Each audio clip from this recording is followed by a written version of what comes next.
Assalamualaikum warahmatullahi wabarakatuh. Waalaikumsalam warahmatullahi wabarakatuh.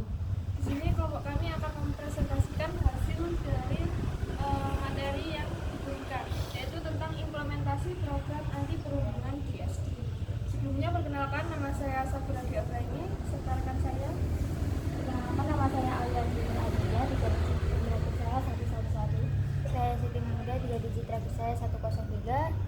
Perkenalkan, nama saya Dika Febriansah dengan NIM 3 digit terakhir 113.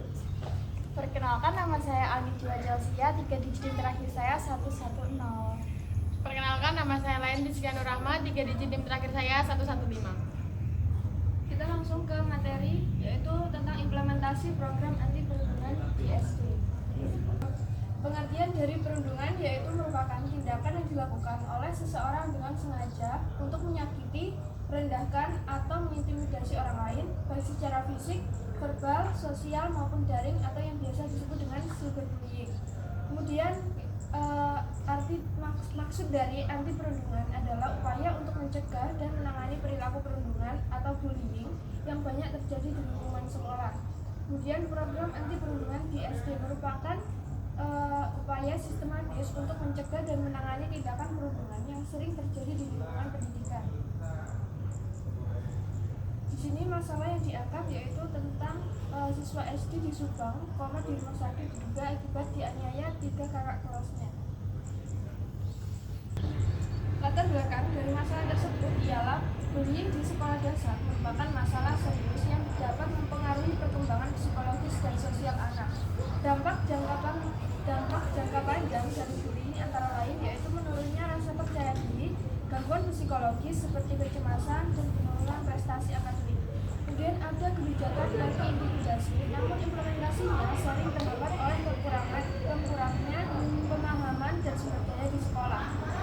Mengingat banyaknya pelajar yang aktif di media sosial, keadaan tersebut semakin diperburuk dengan munculnya perundungan online atau cyberbullying. Oleh karena itu, diperlukan program yang melibatkan seluruh pemangku kepentingan di lingkungan sekolah, baik siswa, guru, maupun orang tua, untuk menciptakan lingkungan yang aman dan mendukung tumbuh kembang anak. Akibat yang muncul apabila masalah tidak mendapatkan solusi. Yang pertama yaitu dampak dari psikologis pada korban. Korban perundungan berisiko mengalami depresi, kecemasan, dan trauma jangka panjang yang dapat merusak harga diri mereka. Kemudian yang kedua adanya dampak akademik, yaitu perundungan dapat mengganggu konsentrasi belajar, menurunkan prestasi akademik, serta meningkatkan absensi siswa. Yang ketiga, dampak sosial. Baik korban maupun pelaku perundungan dapat mengalami kesulitan dalam membentuk hubungan sosial yang sehat, yang dapat memperburuk isolasi sosial dan meningkatkan konflik di sekolah. Yang keempat yaitu dampak pada pelaku perundungan. Pelaku yang tidak mendapat intervensi dapat mengembangkan perilaku agresif yang berlanjut hingga dewasa dengan hilangnya empati terhadap orang lain.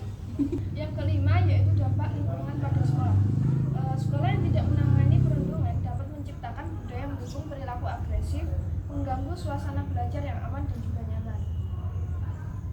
Tawaran solusi yang dapat kami berikan yaitu yang pertama memberikan edukasi karakter kepada para siswa tentang mengintegrasikan pendidikan karakter, toleransi, dan anti kekerasan pada kurikulum sekolah. Yang kedua yaitu melakukan pelatihan terhadap guru seperti meningkatkan kapasitas guru serta staf sekolah dalam menangani kasus perundungan dengan cara melakukan pelatihan khusus. Yang ketiga melakukan kampanye kesadaran seperti memberikan contoh sikap saling menghormati kepada para siswa. Yang keempat melakukan pengawasan terhadap para siswa dan menerima pelaporan perundungan dari siswa beserta orang tua. Sekian yang dapat saya sampaikan. Apabila ada yang bertanya. Mbak, izin bertanya, Mbak. Perkenalkan, nama saya Dika Febriansah dengan NIM 3 digit terakhir 113. Nah, ini kan di PPT ada ya kampanye kesadaran. Itu kampanye kesadaran itu biar efektif diterapkan di lingkungan sekolah dasar bagaimana ya? Izin jawab ya Mas. Kita bisa meningkatkan kesadaran serta edukasi kepada para siswa. Kemudian juga kita dapat menciptakan lingkungan sekolah yang aman serta inklusif. Yang ketiga juga kita bisa melakukan kampanye kreatif dan partisipatif.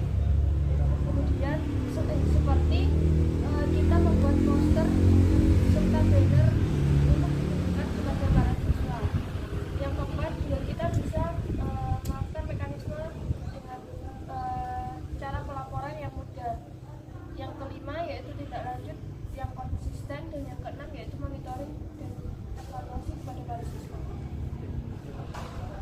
sih cara kita sebagai guru itu agar mengerti kondisi seorang anaknya atau siswanya itu kalau dia itu dalam